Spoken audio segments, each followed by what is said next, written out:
মহান রব্বুল আলামিনের দরবারে লাখো কোটি শুকরিয়া যে মহান প্রভু আমাদের আল্লাহ তাআলার ফজলে কোরআন দয়ায় আল্লাহ তাআলার এলপি শিক্ষা করার মতো তৌফিক দিয়েছে এবং এত সুন্দর একটি এলাকায় আমাদেরকে এসে এলপি শিক্ষা করার মতো তৌফিক দিয়েছে। এই জন্য আপনারা সকলে অত্যন্ত শুকরিয়া আদায় করবেন। আলহামদুলিল্লাহ। ছাত্র আমরা এবং আমাদের সমাজের কিছু ভাই এই কুরবানিটাকে তারা এই কুরবানির যে মাসুলিয়াত আছে অর্থাৎ কুরবানিটা যে আমাদের মতে ওয়াজিব, এই ওয়াজিবটাকে অস্বীকার করে। তারা বলে যে কুরবানি হচ্ছে সুন্নাত, অর্থাৎ যদি কোনো ব্যক্তি কুরবানি করে তাহলে সওয়াব পাবে, কুরবানি যদি না করে তাহলে সে গুনাহগার হবে না। এটা আমাদের সমাজের মধ্যে সবচেয়ে বড় একটা ভেদি। তারা আমাদের সমাজের মধ্যে এই একটা ভেদি সমাজের মধ্যে ছড়িয়ে দিয়েছে, যার কারণে আমাদের অনেক ভাই কুরবানি করে না। কারণ কি, কুরবানি করা তো বাধ্যতামূলক নয়। অনেকের নেশাব পরিমাণ মাল আছে, তার উপর কুরবানি ওয়াজিব, কিন্তু সে কুরবানি করে না। এখন আসুন আমরা দেখি কোরআন হাদিস ফিকহ দ্বারা কুরবানি সম্পর্কে কি করে। আল্লাহ তাআলা পবিত্র কালামটাকে সূরাতুল কাউসার ফাসাল্লি লিরাব্বিকা ওয়ানহার শব্দ ব্যবহার করেছেন। ওয়ানহার তাফসীর মুবারক বানানোর মধ্যে তাফসীর করেছেন, এখানে ওয়ানহার শব্দের অর্থ হচ্ছে, অনেক মুফাসসিরিনে কেরাম এই ওয়ানহার শব্দ থেকে কুরবানিটা আমাদের উপর ওয়াজিব ওটাকে গ্রহণ করেছে। তাহলে আমরা পেলাম আল্লাহ তাআলা কুরবানি ফাসাল্লি লিরাব্বিকা ওয়ানহার শব্দের মধ্যে থেকে কুরবানি একটা বলে। আল্লাহ তাআলা পবিত্র কালামটাকে সূরাতুল হজ্জের মধ্যে বলেন, লা ইয়ানালু আল্লাহু লুহুমুহা ওয়ালা দিমাউহা ওয়ালাকিন ইয়ানালুহু তাকওয়া মিনকুম, যে আল্লাহ তাআলার কাছে কুরবানির গোশত পৌঁছে না, রক্ত পৌঁছে না, একমাত্র পৌঁছে কি তাকওয়া, মনের তাকওয়াটা পৌঁছে। এই দুইটা আয়াত যখন অবতীর্ণ হয়, অবতীর্ণ হওয়ার পর আমাদের প্রিয় নবী হযরত মুহাম্মদ সাল্লাল্লাহু আলাইহি ওয়াসাল্লাম তার মদিনা জীবনে হিজরতের 10 বছরে কোনদিন কুরবানিকে দেওয়া মিস করেন নাই। তো কুরবানি ওয়াজিব হওয়ার সবচেয়ে বড় একটা দলিল হচ্ছে হুজুর সাল্লাল্লাহু আলাইহি ওয়াসাল্লাম কুরবানি ছাড়েন নাই এই দুই আয়াত অবতীর্ণ হওয়ার পর থেকে। এটা হচ্ছে একটা দলিল যে ওয়াজিব হওয়ার উপর। যারা সুন্নাত বলে তাদের বিরুদ্ধে এটা একটা দলিল আপনি দিতে পারবেন যে এই দুইটা আয়াত অবতীর্ণ হওয়ার পর হুজুর সাল্লাল্লাহু আলাইহি ওয়াসাল্লাম কোন ঈদে কুরবানি মিস করেন নাই। তো এই আয়াত থেকে আমরা কুরবানির মাসুলিয়াত সম্পর্কে কিছু জানতে পারলাম। আসুন দেখি হাদিস শরীফে কি বলে। আল্লাহ রাসূল সাল্লাল্লাহু আলাইহি ওয়াসাল্লাম এক হাদিসে বলতেছেন, হাদিসটা হযরত আনাস রাদিয়াল্লাহু তাআলা থেকে বর্ণিত। হাদিসটা আপনি বুখারীতে পাবেন, মুসলিমে পাবেন। যে বুখারী এবং মুসলিম কিতাবুল্লাহর পরে, কোরআনের পরে সবচেয়ে আসহুল কুতুব বলা হয় বুখারী শরীফকে। এই বুখারী শরীফের মধ্যে একটা হাদিস আসছে। হাদিসটা হযরত আনাস রাদিয়াল্লাহু তাআলা থেকে বর্ণিত। তিনি বলেন, আনাস রাদিয়াল্লাহু তাআলা আনহু আন নবী সাল্লাল্লাহু আলাইহি ওয়াসাল্লাম قال من ذبح قبل الصلاه فليعيد مكانها اخرى। আল্লাহ হাবিব সাল্লাল্লাহু আলাইহি ওয়াসাল্লাম বলতেছেন, যে ব্যক্তি ঈদের নামাজের পূর্বে কুরবানি করলো সে যেন ওই স্থানে আরেকটা কুরবানি করে। আপনাদের কাছে আমার একটা প্রশ্ন, আপনারাই বলেন তো, সুন্নতের কোন কাজা আছে? আজ পর্যন্ত আপনারা কেউ দেখেছেন সুন্নতের কোন কাজা? একমাত্র দুইটা জিনিসের কাজা হয়, এক হচ্ছে ফরজ আর একটা হচ্ছে কি ওয়াজিব। আল্লাহ হাদিস সাল্লাল্লাহু আলাইহি ওয়াসাল্লাম বলতেছেন, মান যাবাহা ক্বাবলা সলাতি ফালউইদ মাকানাহা উখরা, যে ব্যক্তি ঈদের নামাজের পূর্বে কুরবানি করলো সে যেন ঈদের নামাজের পরে তার স্থানে আরেকটা কুরবানি করে। এই তাকিদ কি সুন্নতের ক্ষেত্রে আসছে? কোশ্চেন কেন এই তাকিদ সুন্নতের ক্ষেত্রে আসবে না যে যে ব্যক্তি নামাজের পূর্বে কুরবানি করলো সে যেন নামাজের পরে আরেকটা কুরবানি করে? কারণ একমাত্র ওয়াজিব বিষয়টাকেই পরবর্তীতে কাজের জন্য বলা হয়। ফরজ আর কেউ যদি বেতের নামাজ ছেড়ে দেয় পরবর্তীতে কাজা করার জন্য টাইম কি আছে?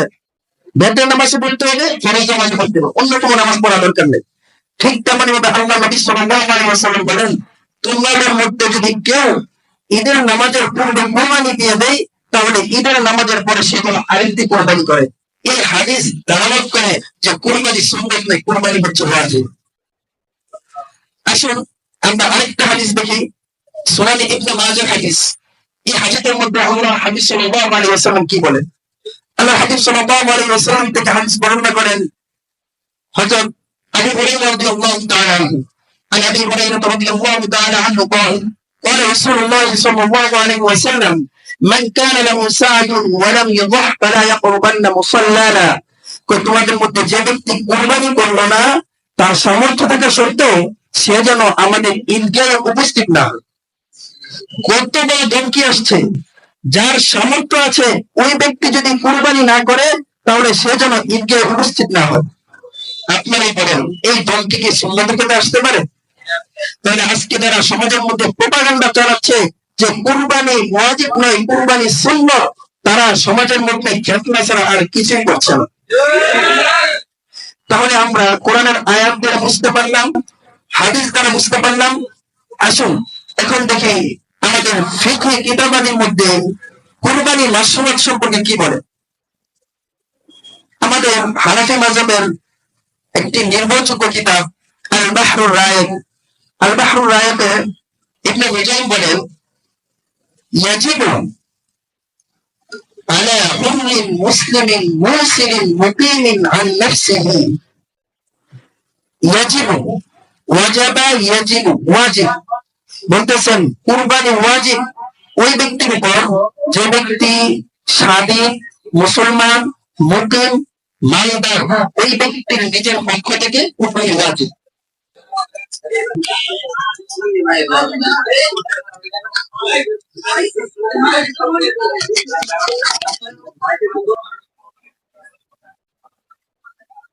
তাহলে আল বাহরুর রায়ক থেকে আমরা বুঝতে পারলাম কুরবানি কি ওয়াজিব।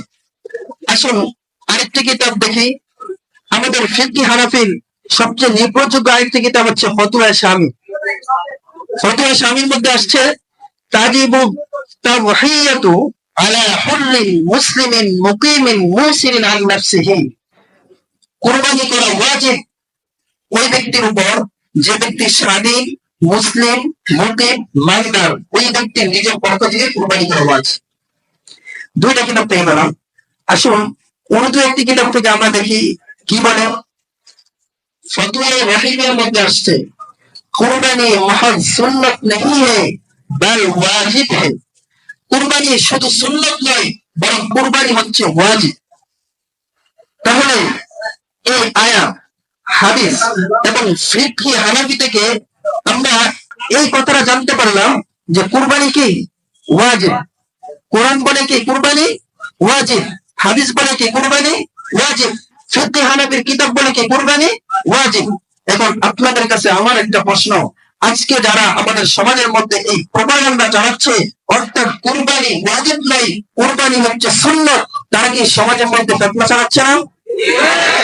আজ থেকে আপনাদেরকে একটাই কথা বলি, যারা আমাদের সমাজের মধ্যে এই ওয়াজিবকে তরক করে যারা সুন্নতকে, কুরবানিকে সুন্নাত বলতে চাই, আজ থেকে আমরা সমাজ থেকে তাদেরকে বয়কট করার চেষ্টা করবো ইনশাআল্লাহ। আরেকটা এসকাল আমি আপনাদেরকে ভেঙে দেই। আপনাদের অনেকের মনে হতে পারে যে আমরা তো হেদায়াত কিতাবের মধ্যে পেরেছি যে ইমাম শাফি রহমাতুল্লাহ আলাইহি বলে কুরবানি সুন্নাত। ইমাম শাফি রহমাতুল্লাহ আলাইহি বলেন কুরবানি সুন্নাত, তো উনি কোথায় থেকে সুন্নাত বলেন? আপনার আমার অনেকের এসকাল থাকতে পারে যে আপনি তো প্রমাণ করলেন কোরআন দিয়ে, হাদিস দিয়ে, ফিকহি হানাফির কিতাব দিয়ে আপনি তো আমাদের সামনে প্রমাণ করে দিলেন যে কুরবানি সুন্নাত নয়, কুরবানি ওয়াজিব। তাহলে ইমাম শাফি রহমাতুল্লাহ আলাইহি কোথায় থেকে সুন্নাত বলেন? আমার আপনার একটা মূলনীতি মনে রাখতে হবে, শাফি মাযহাবের মধ্যে ওয়াজিব বলতে কোনো স্তর নাই। আমরা যে ওয়াজিব একটা স্তর বানিয়েছি, শাফি মাযহাব ওয়াজিব কোনো স্তর রাখে না। অর্থাৎ শাফি মাযহাবের মধ্যে বেতের নামাজও সুন্নাত। আমরা সকলে জানি বেতের নামাজও কি সুন্নাত। অর্থাৎ এটা এমন সুন্নাত যে সুন্নাত তরক করলে কি হবে? গুনাহ হবে। অর্থাৎ ওনাদের মতে যেহেতু ওয়াজিব নেই, এই কারণে তারা এটাকে সুন্নত বলে, কিন্তু এটা সুন্নত এমন সুন্নত যেরকম তারা বেতনকে যেমন সুন্নত বলে, এই উযহিয়া কুরবানিটাকে এমন সুন্নতি বলে, অর্থাৎ যে ব্যক্তি এই কুরবানিকে তার সামর্থ্য থাকাও সত্ত্বেও না দিবে সে ব্যক্তি গুনাহগার হবে। তো সুতরাং আমাদের মধ্যে আর শাফি রহমতুল্লাহের মধ্যে কোনো পার্থক্য নাই, অর্থাৎ ইখতিলাফের লফজি। ওনাদের মধ্যে দুইটা পরিভাষা, ফরজ সুন্নত, আমাদের মধ্যে তিনটা বিষয়, ফরজ ওয়াজিব সুন্নত। এই জন্য আপনাকে অনেকে গায়েল করতে চাইবে যে আপনারা যে ওয়াজিব প্রমাণ করেছেন, শাফি রহমতুল্লাহ সুন্নত বলেন কোথায় দেখে? তখন তাকে বলবেন তাহলে আপনি বলেন তো বেতের নামাজ কি সুন্নত নাকি? যদি বেতের নামাজ সুন্নত হয় তো বেতের নামাজ আমি পড়লে পড়বো, না পড়লে নাই। তো দেখবেন উনি উত্তরটা কি দেয়। এজন্য আজ থেকে আপনার সামনে যদি কেউ সুন্নত বলে তাহলে তার উত্তর দিতে পারবেন তো ইনশাআল্লাহ?